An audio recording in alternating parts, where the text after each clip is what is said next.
Vaqtim bo'lmadi va fond ochishga qo'rqdim. Shohrux Sardor Rahimxon sabab shou biznesdan ketib, nima sababdan uning loyihasida qolmaganini izohladi. Assalomu alaykum qadrdon muxlis, kanalimizga xush kelibsiz. Videoroligimiz ostida bir dona like hamda podpisatsiya tugmachasini bosib qo'yishni yodingizdan chiqarmang. Umon guruhining sobiq a'zosi Shohrux Isamuhammedov Daryo intervyu nashri uchun eksklyuziv intervyu berdi. Shohrux Isamuhammedov suhbat davomida shou biznesdan ketishga Sardor Rahimxon sabab bo'lgani va Sardor Rahimxonning Yurak amri loyihasida faoliyatini davom ettirmagani sababini izohladi. Shou biznesdan ketishimga Sardor Rahimxon sabab bo'lganlar. Ancha vaqtdan buyon o'zim bilan o'zim kurashib yurganman. Keyin Sardor Rahimxon bilan suhbatlashib bo'ldi. Shou biznesdan ketaman deb qaror qabul qilganman. Shou biznesdan ketganimdan so'ng Yurak amri loyihasida Sardor Rahimxon bilan birga yurdim.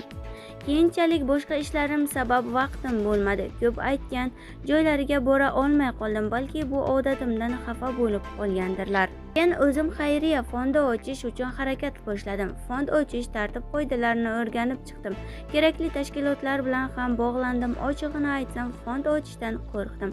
Chunki yig'iladigan pulni to'g'ri taqsimlash kerak bo'lsa, u pullarning bir so'mi uchun bu dunyoda ham, u dunyoda ham javob berishimni o'yladim. Qaysidir joyda ilmim yetmay qolib, noto'g'ri harakat qilib qo'ymay dedim.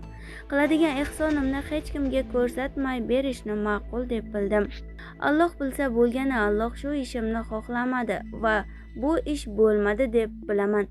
Yurak amri loyihasida oxirigacha birga bo'lishga vaqtim bo'lmadi, deydi Shohrux Isamuhammedov. Biz bilan qoling va kanalimizni kuzatib boring.